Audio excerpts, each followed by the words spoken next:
DW Africa Link.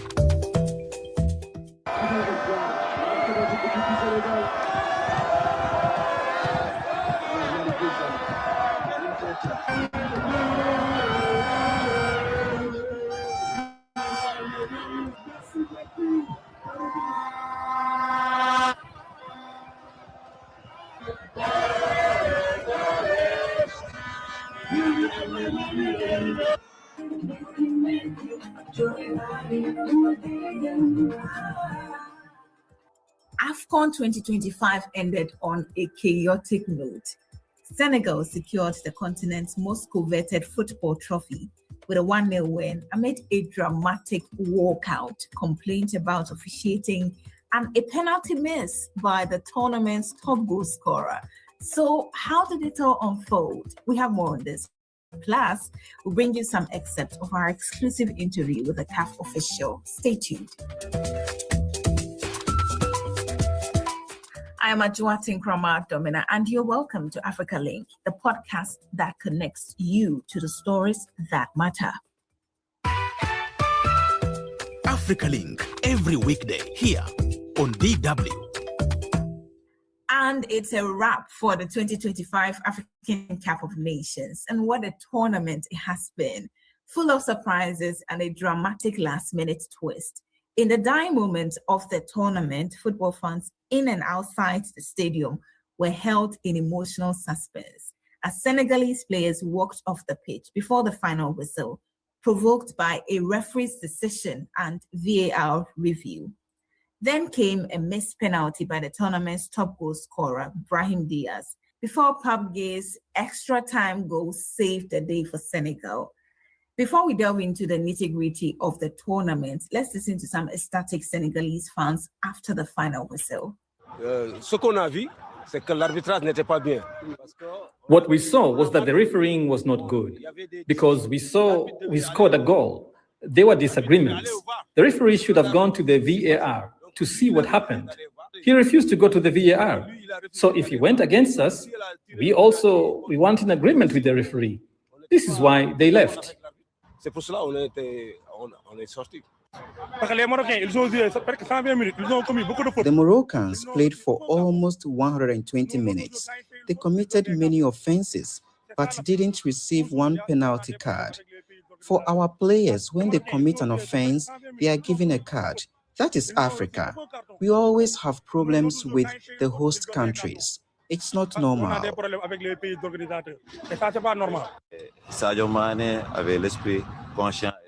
Sadio Mane was conscious and calm. He behaved like a great man. Thank you, Sadio Mane. You are a great man. I have always said it, and I will never stop saying it. You are a great man. You are our pride. You heard them loud and clear, right? So how has the entire journey been since it started in December 2025? Joining me to unpack this are Peace Diane, a sports analyst from Uganda, and DW correspondent in Nigeria, Samson O'Malley, who is joining us from Morocco. I would like to begin with the both of you. Quick assessment of the entire tournament. First from Peace, and then I'll come to you, Samson. The general assessment of the entire tournament, I would say there was some really shock results. For example, a country in Sudan where there is a civil war in the country, hosting their games in Libya and making it at the African Cup of Nations, and of course putting up some stellar performances. I think it was some highlight you cannot go by. Having a center referee, a female center referee from Uganda, the only one, was also something in the officiating world you cannot leave an eye to. And of course, the dominance of the Maghreb nations, how they performed in their respective groups. I think, save from Tunisia, you look at Morocco, you look at Algeria, you look at Egypt, their performances is clearly showing you how deliberate their governments and the federations are in the major tournaments. And of course, the performance of the star players, those who ply their trade in Europe, for example, Yves Bizoma, Sadio Mane, Mohamed Salah, Omar Mamosh, in their respective countries, Pierre-Emerick Aubameyang, at least we saw an AFCON tournament where you could easily identify a professional player playing for a big tournament in Europe. Nicholas Jackson, not the best of time you could get at Senegal, but at least you could see the difference he brings on the pitch. And of course, the dominance of Pan-African coaches. If you look at the last 8, all the coaches, I think, save for the Malian coach, I think that is a round of 16. But we reached at a stage in the tournament where all coaches on the respective nations, they come from Africa. They may not be natives of those respective countries, but they're all coming from Africa. And that clearly shows you how federations are trusting their very own to come and coach those nations. And of course, I may not ignore the fans and the experience they had. This is arguably the most watched AFCON. If you look at the numbers and the statistics, we're not looking at the fans who are at the fan zones. We're not looking at the fans who actually bought tickets and didn't manage to travel. I'm a victim. I'm a journalist. I didn't travel because I had visa issues and the Yala app could not allow me upload my accreditation and all that. But save for those few hiccups, I think the fans also had some really, really good tournament. The infrastructure, Morocco really put the bar so high for any upcoming host. Of course, we may not have a host in having the infrastructure Morocco has, but I think they really had a very, very magnificent tournament they hosted, and whatever happened, they have themselves to blame. Thank you for those preliminary comments. Samson, let me come to you. What were your shockers from the entire tournament? I've covered a couple of African Cup of Nations, and for me, not really anything that shocked me. I was expecting drama, yeah, and we got a bit of drama, which we'll talk about very shortly, but nothing extraordinary because, again, if we look at the teams that made it to the last 16 and eventually the last 8, and of course, to the semifinals, that are the powerhouses of African football, unlike what we had in Ivory Coast, where you have countries that you never saw them coming, literally getting into the quarters and then the semis. This time around, we saw that those, even according to FIFA ranking, who were doing so well, got through. And you look at those going to the World Cup, more than a quarter of them, if not almost all of them, got into the last 16, as it were, except of course for Ghana, who didn't qualify for the 2026 World Cup, FIFA World Cup. So now let's talk about Sunday, because I want us to, follow the issues step by step so that people would really understand. Samson, you were on the field on Sunday. You were watching the game unfold. What exactly happened and what led to the chaos? Okay, so it wasn't anything really different from what we've seen on television. And let me build up to where we got to on Sunday. In Ivory Coast, one of the talking points that gave CAF some commendation was the level of officiating. We took it a notch higher. Our referees did a fantastic job. And then obviously the VAR was just coming into the African game, as it were, at that level. And everything just turned out right. I mean, the calls, the decisions by the center referees, nobody questioned it. Unfortunately, fast forward to 2026, we began to see that there were certain calls by the center referee, which generated a lot of, hues and cry. But again, if you understand football properly, there's some of the calls that really, the referees didn't do too badly. And then it came to light, especially in games involving the host nation, Morocco. We remember the semifinals where we had the Ghanaian referee in the center circle who officiated the game between Nigeria and, of course, Morocco. Even before that, in the quarterfinals, in the game involving Nigeria or Algeria, there were also a lot of, insinuation that the referee was a bit soft or kind of like lenient towards Nigeria in the quarterfinals. And then, of course, in the semifinals, we saw that they tend to also, insinuate that this was, in favor of the Moroccans. And then it came to a head on Sunday during the finals, when two calls at the very critical stage of the game degenerated if you permit me to use that word, to the very unsavory scenes that we saw. I was in the stadium, and all of that. You can imagine, we packed 65,000 Moroccans who were there. They were excited. They were behind, of course, their team. They were giving them all the support, hoping that they can win. And of course, hosting to win would be a great thing. They've gotten to the finals.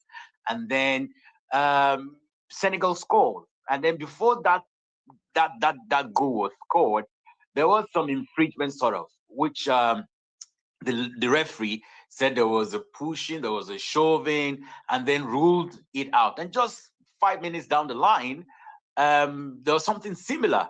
And then he calls for a penalty. And that's when all hell let loose. We now saw what happened. The rest is now history. The Senegalese walked out of the pitch, went to the dressing room, waited for over 15, 17 minutes, and then got back to the pitch again. Eventually, the game was restarted. The penalty was saved. And then, obviously, Senegal scored. And today, Senegal is the champion of Africa. But let me quickly add, Adwa, I must say this very quickly, that I've read a lot of things, right? It's not the first time we're seeing players walk off the pitch or coaches literally stalling a game. And so it shouldn't be, I've read some very disturbing headlines from a lot of the popular international media. Oh, it's embarrassing for football. Africa is this. I really don't see it that way. We shouldn't generalize it. We had one single incident. Unfortunate it was. It happened in the final. That is also quite unfortunate. But again, we shouldn't, as Africans, literally kill one of the best sport product we have, to export to the world. We demonize it. My thoughts, Adwa.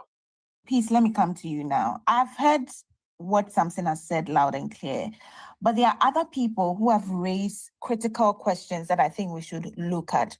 For instance, if you look at the missed penalty by Brahim Diaz, people thought that, look, this is the tournament's top goal scorer who has even received a golden boot. So how is he now given this penalty shootout, which people thought it was too feeble? Other people have said that, no, this looked like it was calculated, to salvage the image that the tournament was ending with. For you, who was sitting on the sidelines watching what was unfolding, what do you make of all of that? First and foremost, I'm not in that school of thought, because him being already the top scorer, he had the record he was chasing. You understand? He was already the first player to be the top scorer at the AFCON from Morocco. But again, there was another record he was chasing. So I don't think it was a move taken to salvage the entire situation. And of course, if we may look back, let's all do our homework. Who has been taking Morocco's penalties, if they have gotten any, in the qualifiers of the World Cup, in the qualifiers of the African Cup of Nations? Because we all know our teams have designated set piece takers. They have those who take free kicks. They have those who take penalties. It also happened with us, Uganda. You see, Alan Okello is the designated penalty taker for his club, Vipers Sports Club. Even the national team, when he got that penalty against Tanzania, a chance he just had to bury, he missed the penalty, and the talk was all over.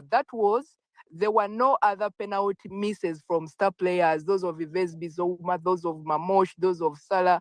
But by the end of the tournament, it was quite clear even the great ones could miss the penalty. So to me, I think it was a bad day for him. I don't think there was any politics around there, because you saw everything that happened. Sadio moving to Alhaji Diouf. Alhaji Diouf is found on a video call. We don't know who he was talking with. Then Sadio goes to the dressing rooms, collects the players. Well, it has to be the players, because one of the players, Mendy, said whatever happened and whatever was talked, it will always remain between them, the players. Until then, we may never know. If they were told come back, the penalty will be saved by Mendy. We don't know. Actually, we don't know. Very well. Now, I have seen CAF say that they are reviewing all footage, particularly on the final game, and they are going to refer to the competent bodies for appropriate actions if any team is found guilty. Peace, what are we likely to see, briefly? we are going to see heavy bans. We are going to witness some of the bans we may never see again in African football. At a stage, it was the entire world was watching. I was actually watching Trent Alexander-Arnold, a teammate to Brahim Diaz at Real Madrid, was streaming the game live with his brother. But when Brahim Diaz missed that penalty, the guy almost went to bed to sleep. So the entire world was watching. The FIFA president was there. The CAF president was there. And in his own words, the FIFA president is, let whoever was involved be charged as the law of the game says. I think the kind of punishment they are going to give to whoever will be found guilty, irrespective of whether they are Senegalese or Moroccan officials or fans or whoever, it will be a one that communicates, let nobody ever think about this anywhere. And I'm heavily doubting if Pape Gueye will be with Senegal in the World Cup, because it is him that actually orchestrated whatever happened on the pitch. He may have his reasons as a coach. He issued in his apology, but now this is beyond the game of football and the brand of football. They are going to give heavy penalties. They are going to sanction players. They are going to give them match bans. Money is going to be taken away from players and the federation. Okay, Samson, now let me pick this thoughts briefly from you also, just 1 minute. We have also heard that Morocco said they are suing CAF. What do you make of that? And what is going to be the likely end result of that? So it's a very fluid situation. I mean, emotions are running really very high. People feel they've been, unduly and unjustly treated. So it is expected. And the end of it, that's why, just as Peace rightly said, CAF is going to look at everything holistically, and their decisions will be based on the facts, will be based on their findings, and then we expect CAF to take a position. We've seen, even right now, Nigeria is even having an appeal before the World Governing Body of Football, FIFA, regarding their match against DR Congo. And as we speak, the decision hasn't been taken yet. So we wait to see. I'm sure that more will even come. And of course, we also expect appeals to also come from some of these suing, because again, when you want to sue, you have to go through the court of arbitration for sports. That's what is expected. And there, It won't just be just one hearing and all that. A lot will have to happen. And we'll wait to see what CAF will do.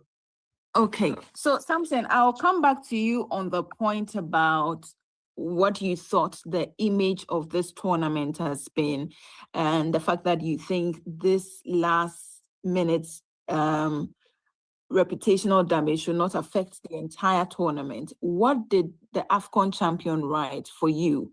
And how do you think that the world perceived this tournament? I mean, more than ever before, looking even at the numbers, just the numbers alone, we had record-breaking numbers in terms of viewership from across the world. I remember I also stated that in the United Kingdom, for the first time ever, the AFCON was beamed live, free to air. So a lot of people had access to it. You look at also fan attendance. I mean, we have surpassed, an average of 27,000 people attending the games, attending the matches. Those are record numbers. So I think that beyond whatever happened on the final day of the 2025 AFCON, this AFCON has proven over the last editions that a lot is going well for the Confederation of African Football in terms of revenue, which was confirmed by the CAF president, Dr. Patrice Motsepe. Record number in terms of commercial revenues. We also have more sponsors buying into the AFCON product. We also have record numbers when it comes to television viewership. So there's a whole lot beyond that one incident that happened on the final day. We're seeing AFCON being more, the organization was top notch. It was comparable to whatever you see anywhere. You also look at production, television production. It is the same as what you get in the Euros, if not even in the World Cup. So AFCON has come to stay, and I can tell you that for this year's AFCON, we've seen remarkable improvement over what happened in the last edition in Ivory Coast. I know you are reporting from Rabat, but I mean, you're also Nigerian, and you looked at the performance of the Super Eagles. How would you assess them as we wrap up? That's putting me on the spot, and I really I don't want to sound very in any way biased, Adwa, but I watched all the games with an open mind. I think that nobody gave the Super Eagles any chance of going this far in this competition. I must tell you, as a matter of fact, we didn't get to the World Cup. We didn't qualify for the World Cup. So getting to AFCON, a lot of people were not prepared to watch the Super Eagles and all that. But after the first game, the second game, the third game, the team just got better and better and better. And they got to the semifinals. Eventually, they got the bronze after beating Egypt. So I think that they've done themselves well. They've done the country well. Just yesterday, FIFA ranking just came out, and they went 12 notches up from where they were, and they are now third in Africa. So it meant that they had a very fantastic tournament, and a lot of people fell in love with their style of play, style of football, and even other teams got really very scared of meeting the Super Eagles. If you ask them, they wanted to avoid the Super Eagles. Yeah, so I think that they had a good tournament. Before we go, right, Uganda, Kenya, Tanzania hosting the next AFCON. What should we look forward to? This is a conversation that is already, people are having here in Rabat, Morocco. Morocco is in another level when you compare Morocco with other African countries. But you put these three countries together, the kind of infrastructure that Morocco boasts of, they don't have. The transportation system here is as advanced as what you have in Europe. You got trams, you got trains, you got the airport, you got efficient public transport system in terms of buses and taxis. I'm not sure Uganda, Kenya, Tanzania combined have that. You look at most of, the playing toughs, the facilities, the stadium, and all of that, they are in bad shape. So we wait to see if some miracle will happen when this country hosts the next edition of the African Cup of Nations. Well, thank you both for speaking with us. Samson Omale, DW correspondent in Nigeria. We also had Peace Dayan, a sports analyst from Uganda. Well, Samson Omale caught up with the head of TV and communications for CAF, Luxolo September, or LAX for short, in Morocco. Among the things they spoke about were AFCON's current state and the future. Have a listen. Lux, so far, what has been done, especially in the last few years of Dr. Motsepe's reign, that has improved the quality of African football on the continent? We've always known that African football is among the best in the world, at least on the field. But there was a clear need about 5 years ago to really change the direction of African football off the field, to change Africa as a way. Because fundamentally, you must ask yourself, why would a Dr. Motsepe want to come to football? Why would you want an accomplished businessman want to come to football? Primarily, I think he realizes the need and the potential and the power of football as a platform to reposition Africa. All right. There's no how I can have a CAF director of communications not talking about a few concerns around officiating. A few persons are like, compare again to what we had in Ivory Coast. It appears it took a nose down a bit.